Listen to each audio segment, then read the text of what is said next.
The country should have been urbanizing its rural areas. Instead, what was happening willy-nilly was a ruralization of the urban areas. Why? Because we had no grand plan, no overall scheme of things for the urbanization of our rural areas.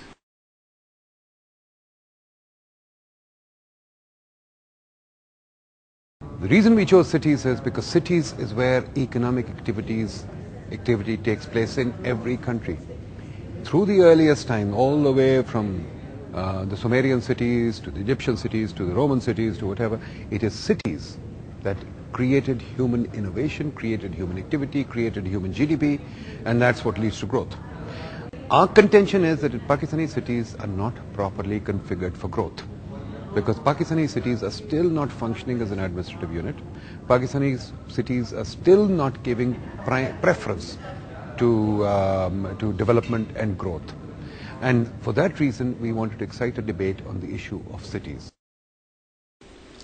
चार बुनियादी उसूल हैं,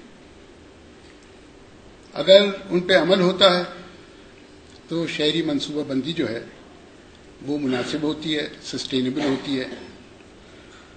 पहली चीज, ये मैं अंग्रेजी में पढ़ूंगा, पहली चीज, planning has to respect the ecology and the natural environment of the area in which it is located. दूसरी चीज, land use has to be determined on the basis of social and environmental considerations and not on the basis of land value or potential land value alone.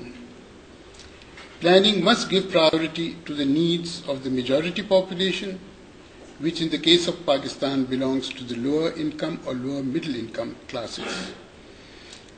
और चौथी चीज, planning has to respect the tangible and intangible cultural heritage of human settlements and of the communities that live in them.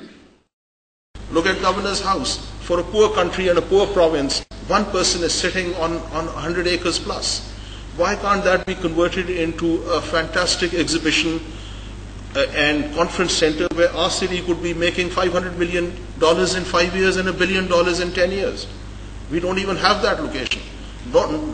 Which cities have the kind of location where you have Bagh-e Jinnah on the left, the gardens of the Governor's House, the old Mughal gardens, and that's being excluded from the use of the generation of wealth, the generation of income, which is badly needed for our people's sustainability.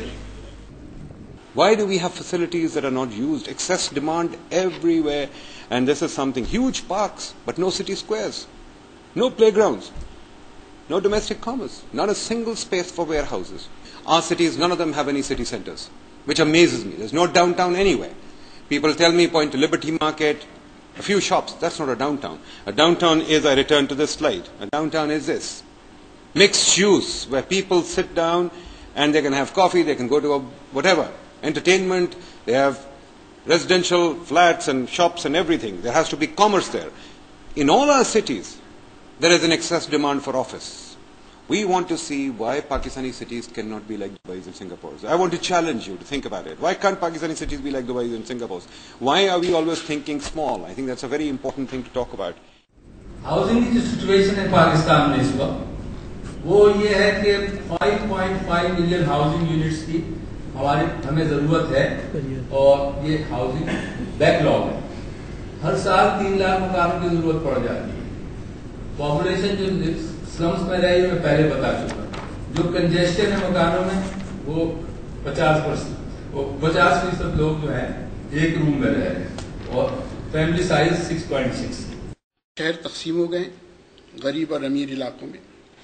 Transport costs तिगने से ज्यादा हो गए क्योंकि फासले ज्यादा हो गए, वक्त लगता है आने जाने में, स्ट्रेस उसके अलावा है, शहर घुटता जा रहा है।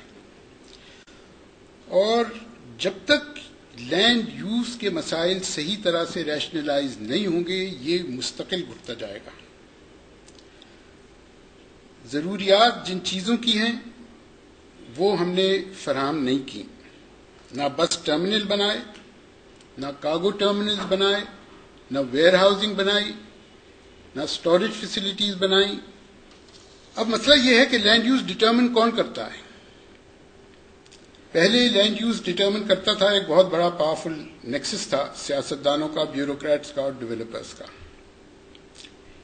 इसमें पाकिस्तान की इस्टेब्लिशमेंट फौज भी मुलव्विज रही है, मगर अब इनका रोल बहुत ज्यादा बढ़ गया है. इसमें मल्टीनेशनल्स भी आ गए. इंटरनेशनल फाइनेंस जो है तलाश कर रहा है कहीं जगह जहां वो पैसा लगा सके. उसकी वजह से भी ये लैंड यूज तब्दीलियां जो है एक इरेशनल और अनसस्टेनेबल तरह से की जा रही हैं. We have forgot to zone for commerce. We have forgot to zone for education. Schools are built in houses. We have to think about quality and staffing of city planning and bring it into the modern era in the 21st century. We are still in the 19th century, Macaulay's century. Macaulay wrote administrative structures for us.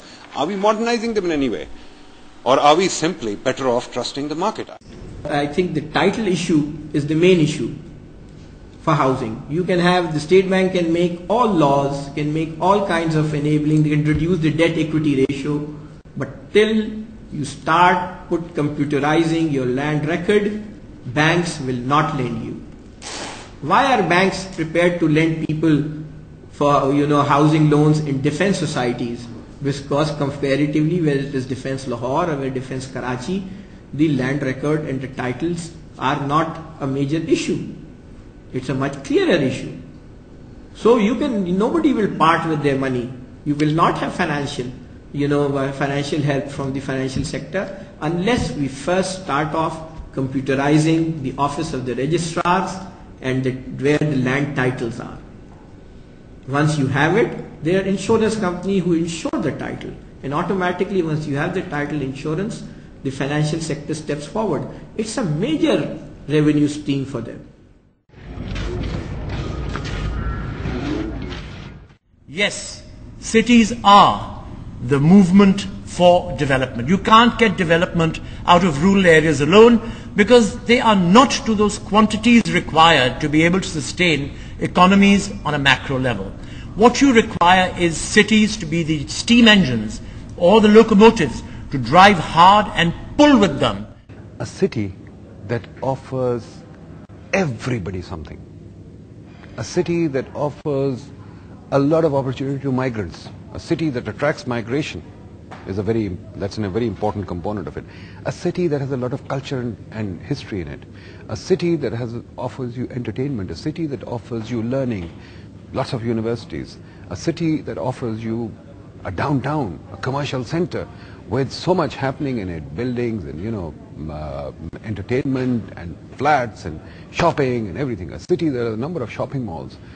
A city that has a number of hotels. A city that is buzzing 24 hours a day. Because that city offers you, me, everybody an opportunity.